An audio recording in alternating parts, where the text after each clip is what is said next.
Okay, so obviously we start out with a number of learning objectives which we usually share with you at the beginning of a session like this. We want to be able to define and explain what we mean by feedback literacy.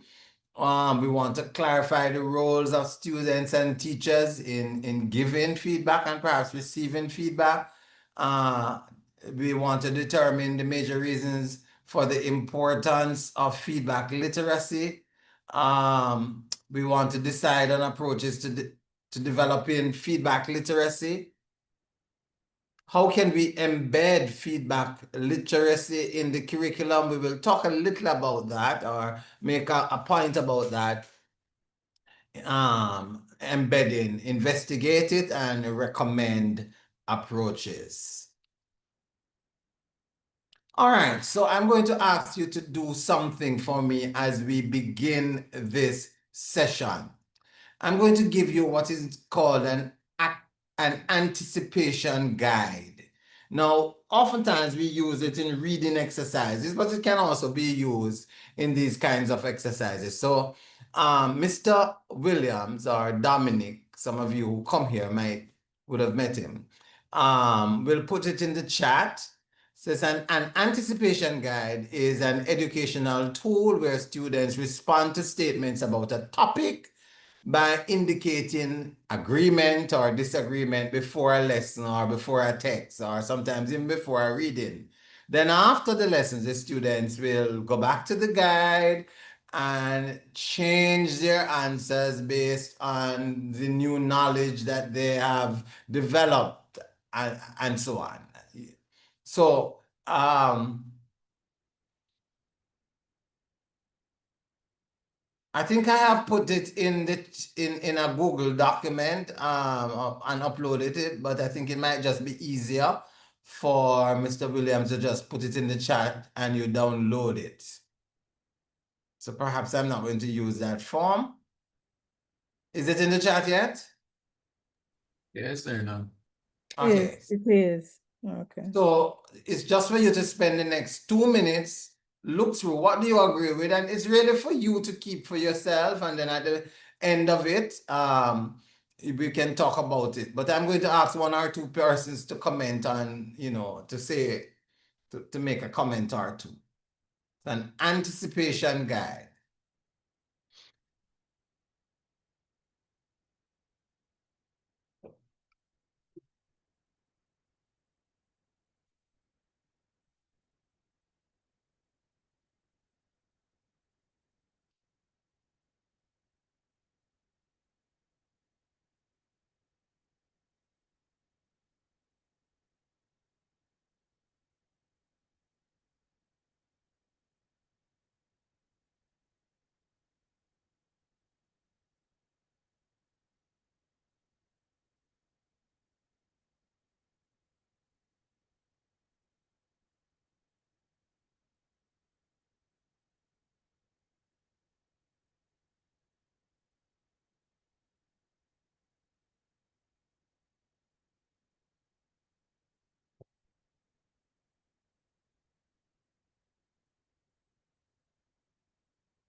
All right, I think we said we would have about 2 minutes and you would have looked at a number of statements. I believe there are 10 statements on the anticipation guide, which we said, yes, I agree, no, I agree. You know, you probably just put a check mark, a tick or a X, and perhaps the reason, and to see where you are at the end of the presentation or the webinar.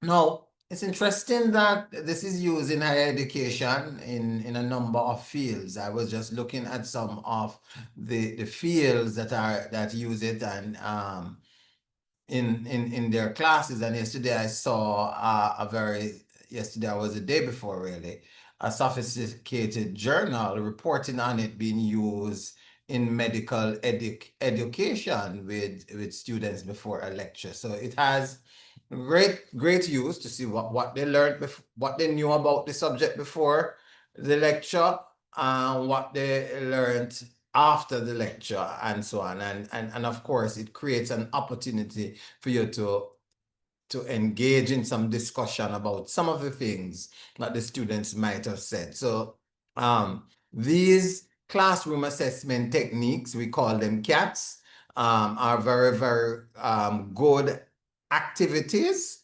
that we can have in our classrooms. Now I invite your comment.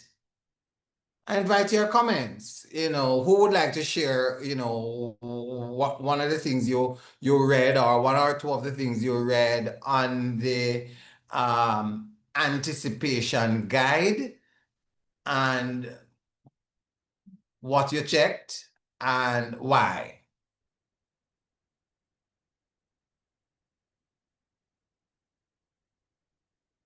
We must have somebody who can just share with us in a minute, in just 1 minute, what was your response? Not to all, but to one or two of them.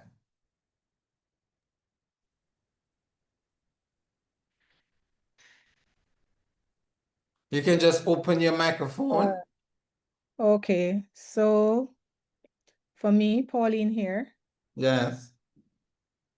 and I must say that I appreciated this, and that's why I registered, because the course I'm teaching now and in providing feedback to the students, sometimes they are, I think, the word resistance is here. But where is the question now? I want to look at the feedback given, or so the last one, peer and self-feedback do not contribute meaningfully to the development of the feedback literacy. And so I usually have a problem with the negative questions, but if it said I'm disagreeing, I don't agree with the statement. I think that peer and self-feedback does contribute meaningfully to the development of the feedback literacy for students. And examples are in the classroom where I provide, so I'm going through the research process and the students have to do a research project.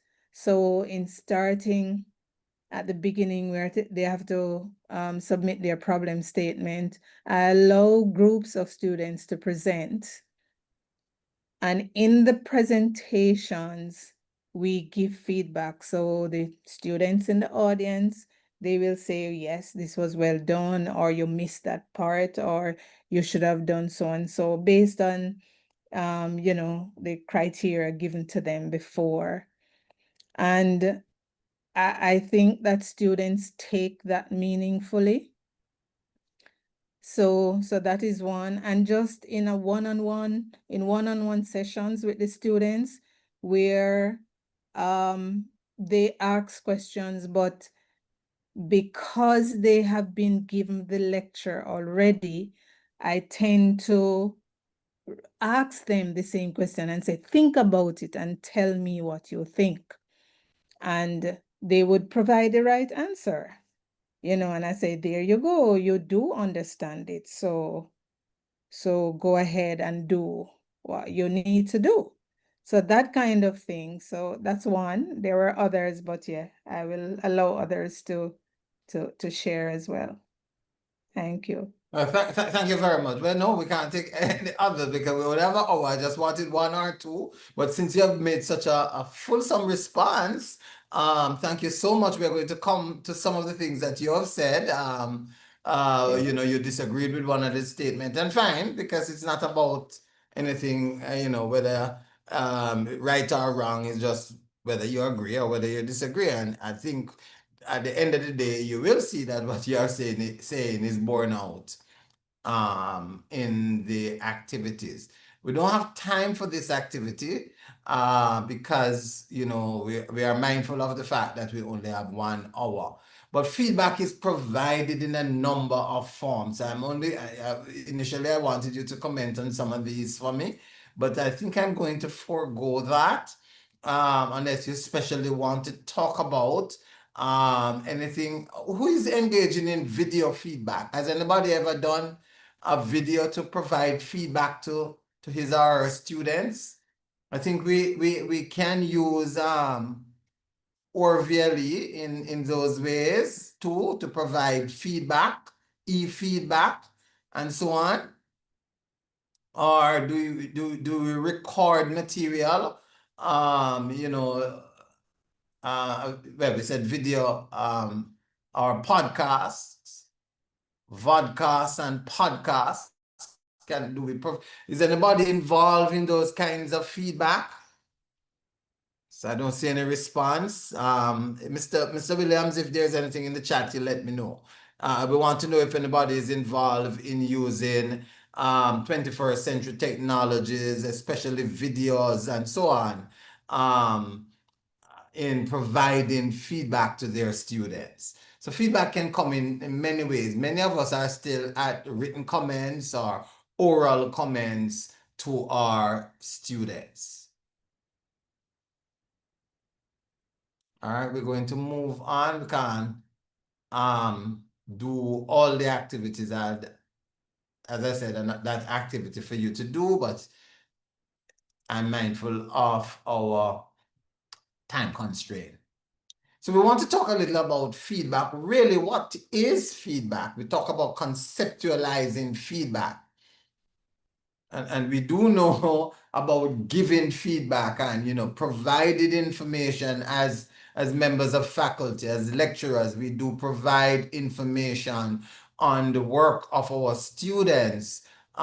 We provide opportunities also for our students to give each other feedback. But in the literature, a very influential article by Hattie and Tipperley, feedback information on its own may not be enough for students to improve. They must be willing and able to make sense. And one of the things that is cropping up in the literature, and let me say that feedback is one of those areas in assessment that has received quite a bit of research over the last 20 years or so. So we want the students to understand what this feedback is about and how they can utilize it. So what really is this thing we're calling feedback literacy? Do they have the skills? Do they have the capacities? Do they have the dispositions needed to make sense of what is being offered, the information that we are providing to them? They think they understand sometimes. Do they really understand? And so as faculty, sometimes we perhaps need to probe to ensure that students understand and know what to do. I think one of the best approaches to feedback that I've seen, read in the literature and observed is what people refer to in some of the literature as feed forward, and they often refer to it as this is what we do with our graduate students, this is what we do with our PhD students. We meet with them, we discuss what they have, and we offer suggestions as to how they might improve this chapter. Read this, do that. You might want to think about that. While you might not be very prescriptive, you're helping them to develop ways and means that they can improve the background or the literature review of you've read the methodology chapter and you feel things are problematic with it, and you're making suggestions and giving ideas as to the corrective action that needs to be taken. And oftentimes that is dubbed in the literature feed forward. So developing their feedback literacy is really helping them to understand how they go forward, how they're going to use the feedback. And we talk here about it is an ongoing process, and especially with undergraduate students that most of us perhaps teach, we have got to help them to understand what needs to be done. And in other areas, when we talk about feedback, we say it must be done in a loving way. So they need to understand, they need to interpret, and they need to utilize the feedback to improve their learning. But sometimes they are not at that place where they can do that. And so we need to work on that to ensure that they are understanding even the feedback that they're getting, and they can use it to move to the next level. And it is important that as faculty, we provide feedback that can help them move to the next level. We're not talking about feedback that comes after summative activity. If the feedback comes after summative activity, the exam, for instance, it is not likely that they're going to utilize it to get to the next level. After exams, they're done. They're moving on. And whilst feedback might be good and a number of students might want it, it is hardly likely that it is going to be used meaningfully. We're talking about conceptualizing feedback. And as I said, there's a lot of information on feedback today and how it is to be done. The learner is not merely a passive recipient. In a number of articles that have been published, this whole notion of the learner being passive in the feedback process has been examined and critiqued. The learner has agency, or we have to help the learner to develop the agency, to his or her agency, to ask questions and to demonstrate to you, the lecturer, to you, the teacher, that he or she knows what to do with what is being said and how to get to the next level. So in the feedback process, the learner ought to be an active participant. They are not just to be there sapping up information. They need to be actively engaged in the process.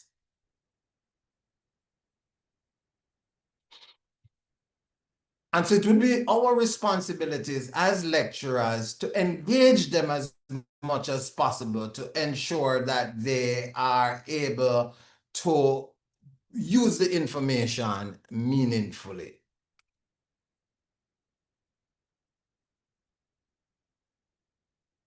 So Carles, who is one of the big researchers in this area, talks about it's a process through which learners make sense of the comments, and that making sense ought to be actively engaged in the process. We really mean that the student should be actively engaged in the process.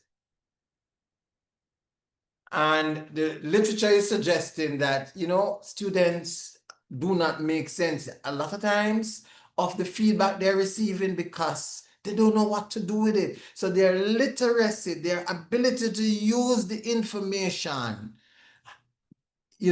has not been developed. The academic skills to deal with the information, to deal with the comments might not have been developed, and that needs to be developed. And so our responsibility is to help them to understand the comments and how they might be utilized in the future. So we talk about why feedback literacy. There are a number of reasons why we can talk about why feedback literacy. We know that feedback can be very powerful in the learning process. Okay, so we know there are some positives that are associated with giving feedback, and I list a number of them, and we don't intend to discuss them. Really, we just want to note them. For instance, it strengthens our metacognitive skills. Am I learning? What am I learning? How am I learning? The student can ask himself, herself those questions as they go along, and it will help them to make connections for themselves. Teaches effective communication, critical thinking, and certainly the growth mindset can be also included in terms of the positives of feedback.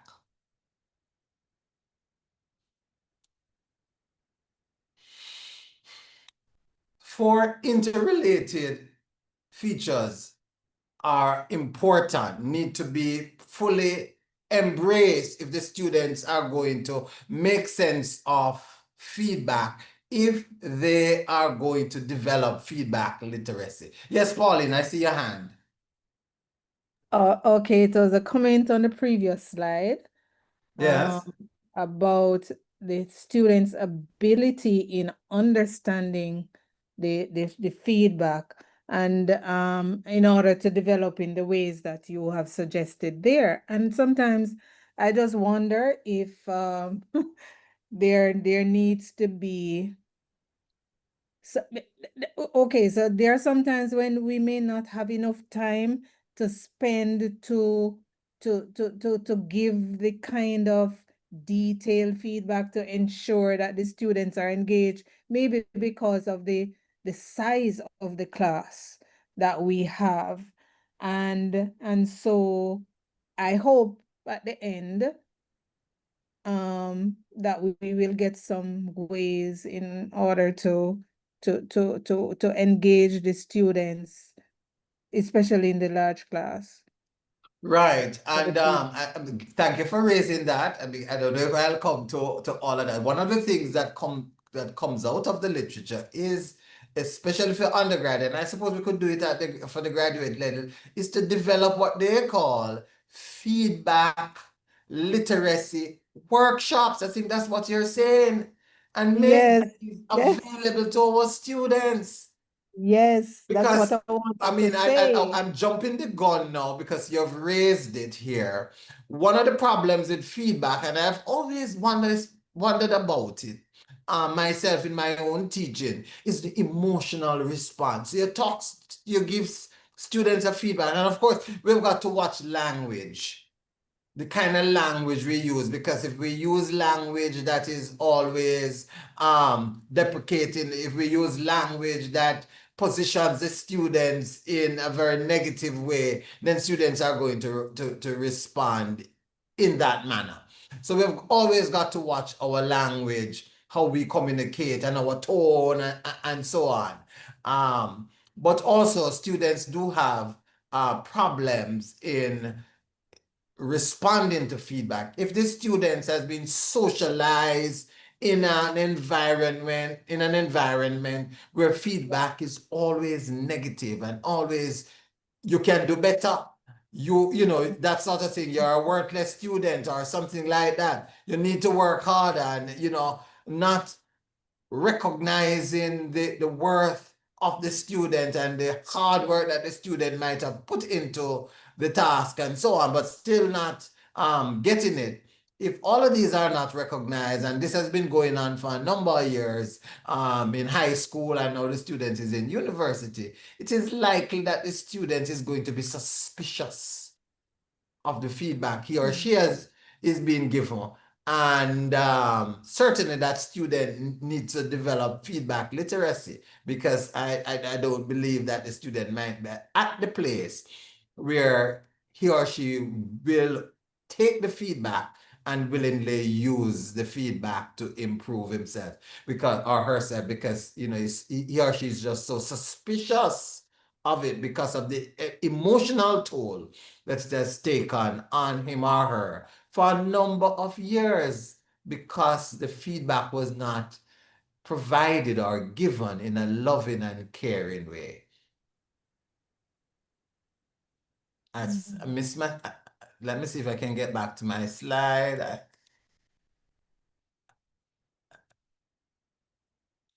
So we're talking about active student in feedback. The student need to, in terms of the 4 essentials of feedback literacy, appreciate feedback. So the student needs to appreciate the feedback. That feedback can be helpful. That feedback can be good. That feedback is for their benefit and so on. We're just talking about emotional baggage of negative feedback that the student might be living with. And that can militate against embracing feedback as something that is helpful and wholesome in his or her life. So appreciating feedback, making judgments. Students need, sustained effort in making sound academic judgment. So when you're talking about creating those opportunities for peer feedback and self-feedback around certain parameters that you as lecturer can provide or help the student to develop, that's part of the training that is necessary for the student to embrace feedback, making judgments, and recognizing quality and what is not good and so on in a piece of work in your classroom. And let's go on. We have 2 more. We talked a while ago, I jumped the gun about emotions. And this is something that I've struggled with as a teacher, especially with written feedback, because sometimes students become so emotional and ignore what you have to say because they believe you are beating them with a big stick. And so again, feedback literacy might be problematic. But at times also, we might be at fault too. So we have got to also examine ourselves to what extent was the feedback given in a loving and caring way, as Mr. Fee says in his book on feedback. And taking action. And we have been talking a lot about taking action or using the feedback to move to the next level. 4 interrelated ways in which feedback literacy needs to be understood and developed. All right, appreciate. We need the students to appreciate feedback. We need to help them to make sound judgments, and that peer and self assessment or evaluation activities that you have in your classrooms, wonderful. Those are helpful in developing. So I'm glad you checked that and said you disagreed, because it was put there, and I was hoping that people would disagree with it, because it is not true. We need to help the students to manage their emotions, and we need to help them to take action to ensure that they are at a space and place that they can take action.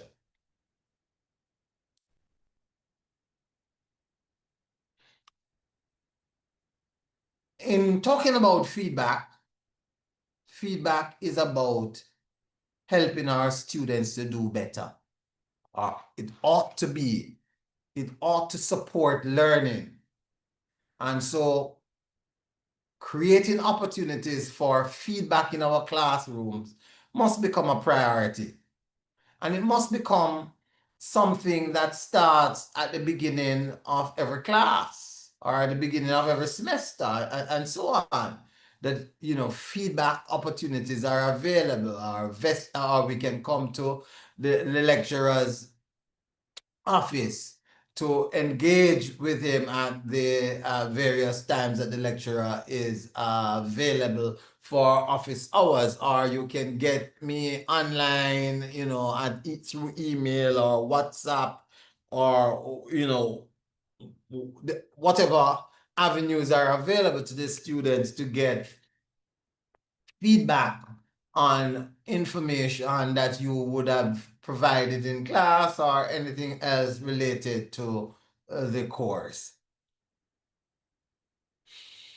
All right, so feedback ought to be an integral part of our teaching and learning activities that must be underscored from the very beginning of our course, and ongoing opportunities must be created in our courses, in our classrooms. There is a place for feedback on activities that are ongoing in our classrooms through you know, we can use clickers for questions or some other polling device, and we can respond to some of the errors that we are seeing in our classroom, individual and especially the group ones, because the group ones are the more non-threatening when we make a global feedback. So we're not paying attention to any one person's error, but an error that might be common throughout the class. And also the importance of how feedback has been important in your own class, in your own course, in how you have grown and developed, because students have said so and so to you. That makes you more credible as a lecturer. Over the years, the students have said to me, you could do so and so, or you could introduce so and so. And I've listened to their feedback and I've acted upon their feedback. And so we have introduced this aspect of the course, or we do this in this class now because students have been asking about it or saying that we could go in this way. That positions you as a very credible and responsive lecturer who listens to your students and responds meaningfully to some of the suggestions that they take to your classroom.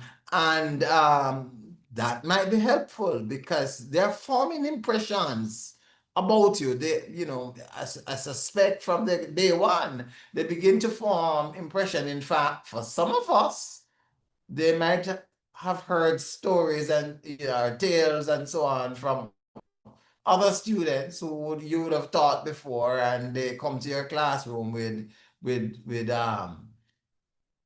those kinds of impressions. I always feel a little cheated when I go to a class and one of the things students say to me, "Sir, we hear you mark hard," you know, because the students before them tell them, "Oh, he perhaps does well in his classroom. You will enjoy the classes, but he's a very hard marker."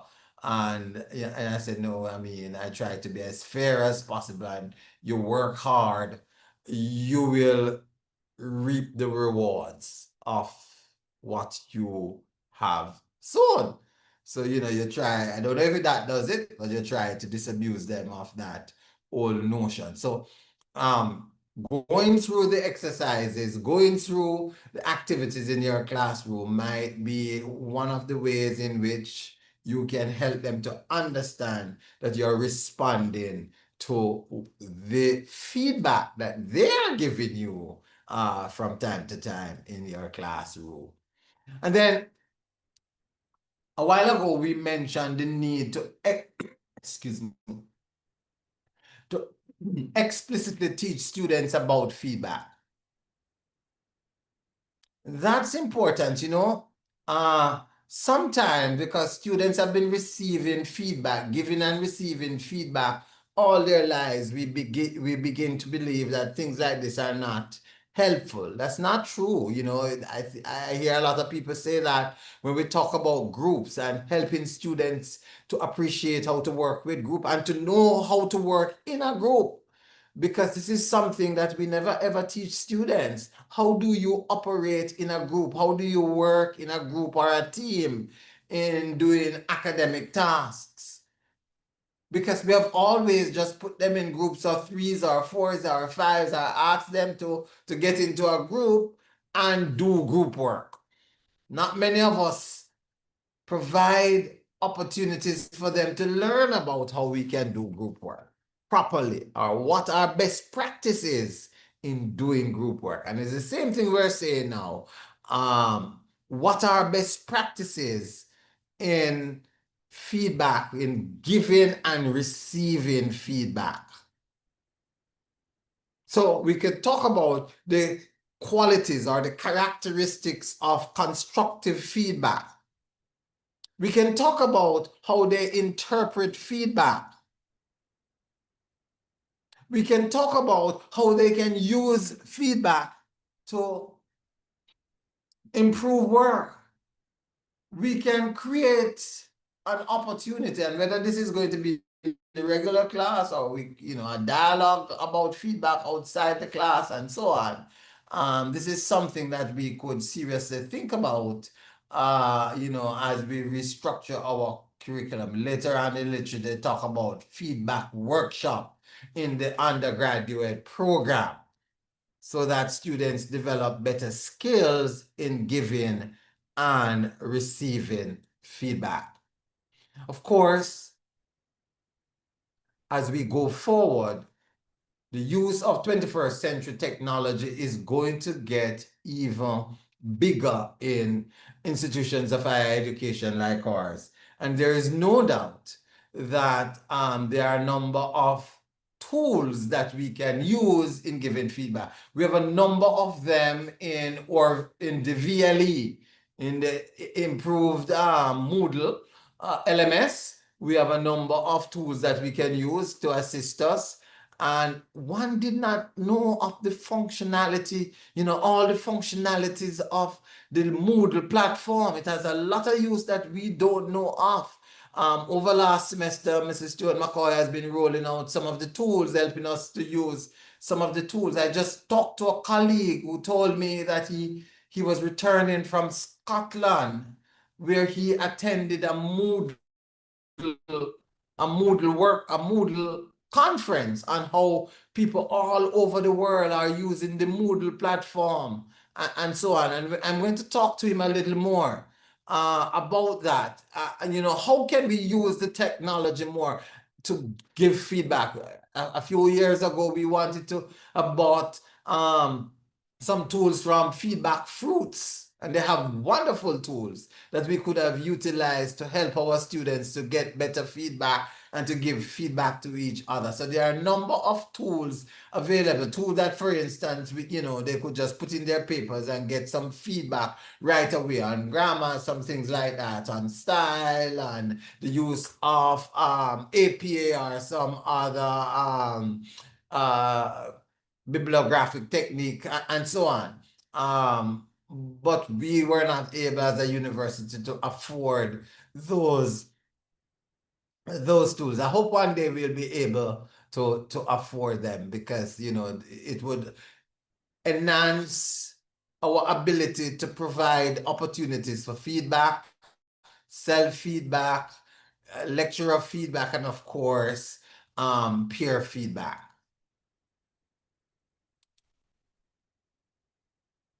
We talk about embedding feedback within the curriculum.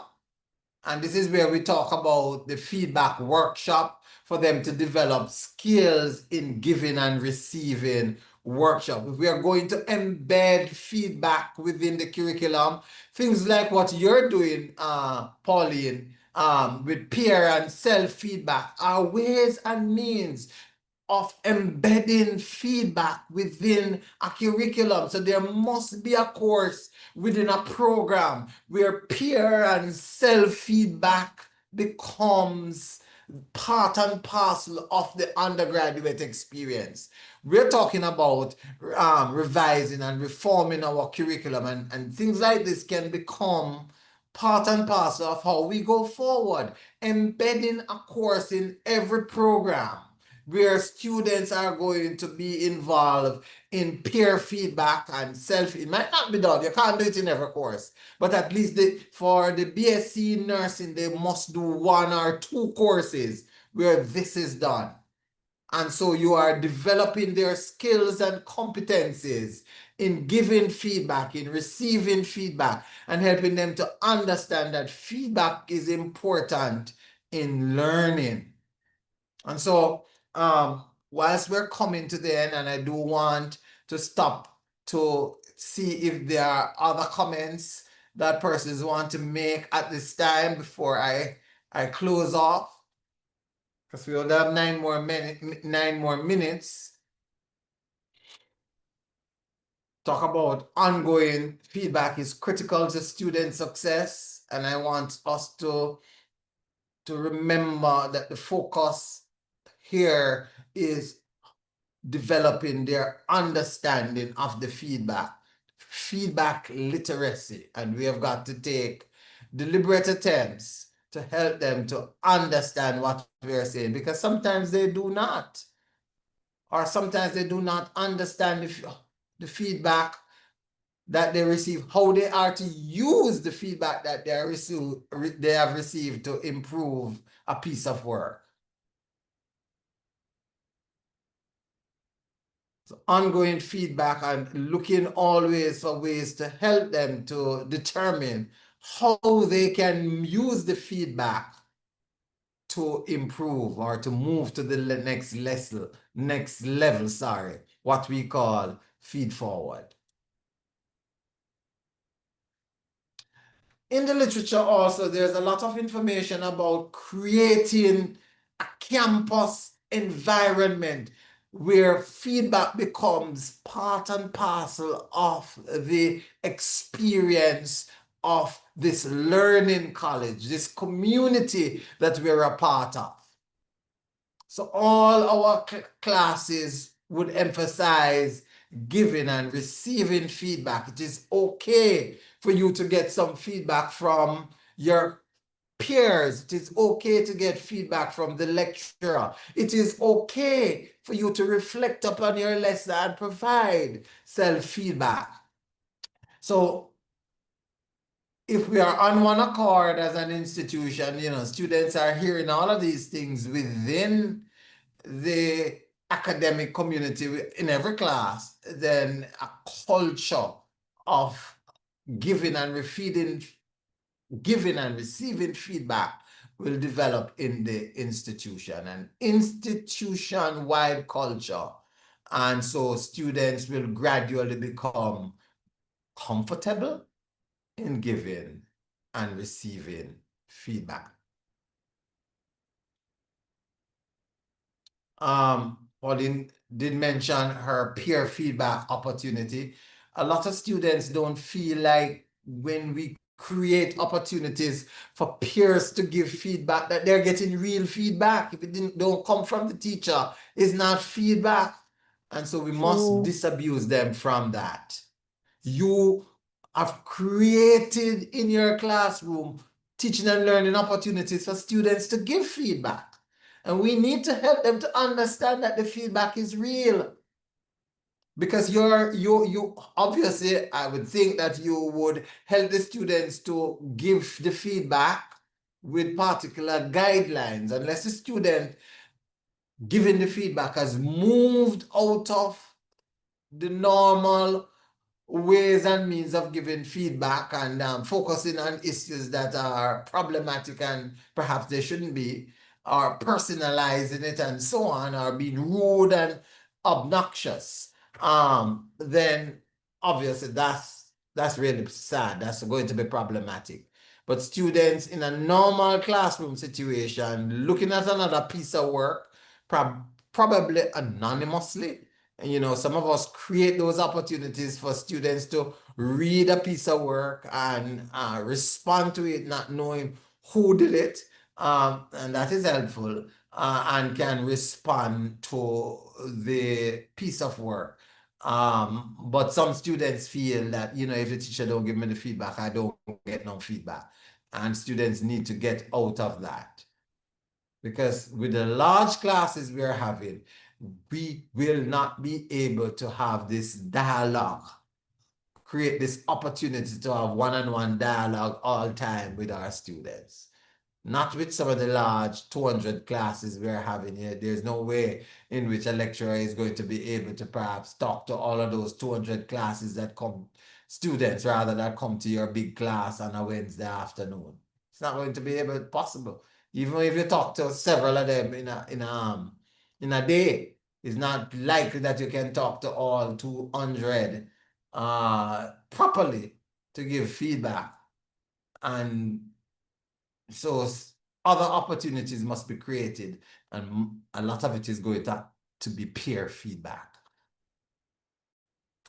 All right, any questions, any comments before we close off? Because this section is talking about peer feedback and the importance of it, and incorporating peer feedback in our activities in our classroom.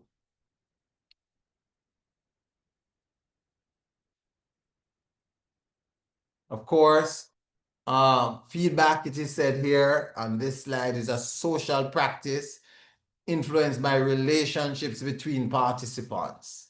And so if students are having problems with each other or problems with the lecturer and so on, you can understand that this might cause students not to want to hear from that person, because they might not feel that, you know, the student is going to give meaningful feedback and so on.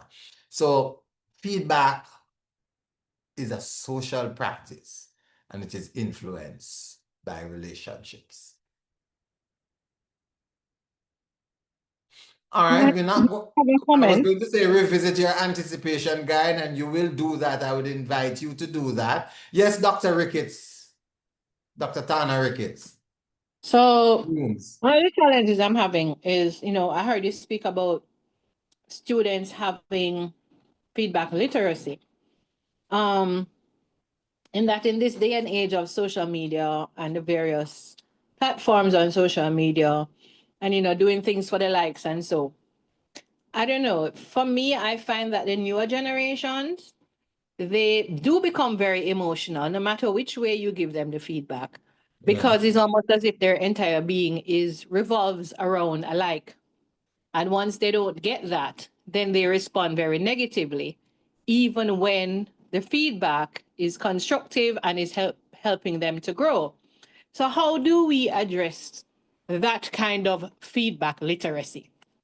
Well, it's exactly what I think we need to talk about, because what we need to help them to understand is that this is serious business. You know, your academics work cannot be taken like what you're doing on Instagram or well, they're not using Facebook or whatever other social media that they're using to get a like. It is about seriously looking at your work. I think if we have training opportunities, I would call them training opportunities, because what you're saying is important. I'm so glad you mentioned it, because it says to me that yes, we need these training opportunities for our students to understand what is feedback, how it is to be given, and how it is to be acted upon. So part of it is to help them to move from the zone that they're in with this social media kind of lifestyle that they're living. So it is going to take training. That's my response. And And again, they said we need. they respond to the call for trainings and coming to seminars. And I remember I was in a meeting, I think it was faculty board meeting, and one of the criticisms the students had when we were trying to have them give us feedback was are too long. They just want 3 questions and that's it. I'm like, wow, how do we maneuver this? Yeah, so we have to change their mindsets. You know, it's not going to happen overnight. They come into your program is the medical program. They come into the program with a particular mindset, and we've got to start from day one to begin to change that mindset. And guess what? I hear the deputy principal talking about curriculum reform, and the principal talking about curriculum reform. It's an opportune time now to think about how can we embed in our curriculum things like these. And by embedded in the curriculum, we don't mean creating new courses, but to what extent are these things being emphasized and properly emphasized and taught in several courses? Because that's part of the problem. It's not being done throughout the program. So you might touch on it in one little area, but it's not touched on in any other areas. As we get into this whole notion of mapping our curriculum, and if that is a competency and skill, you know, receiving and giving and receiving feedback, that we want our students to develop this competency, this skill, then this must be embedded in the curriculum, and it must be demonstrated that it is being taught, it is being addressed in several courses. So when you map your curriculum, you can see come out in 7 courses out of 30 odd courses that they're doing. And hopefully, if this is done and emphasized in so many areas of the curriculum, students might begin to change. Of course, there are always going to be those who might not.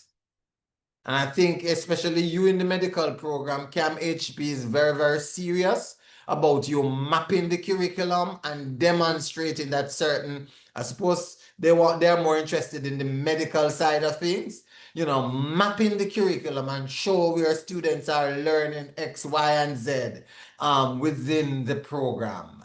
I believe that's what they're saying that you need to do. I know the former dean was very much interested in mapping the curriculum for the medical people. So I hope that continues.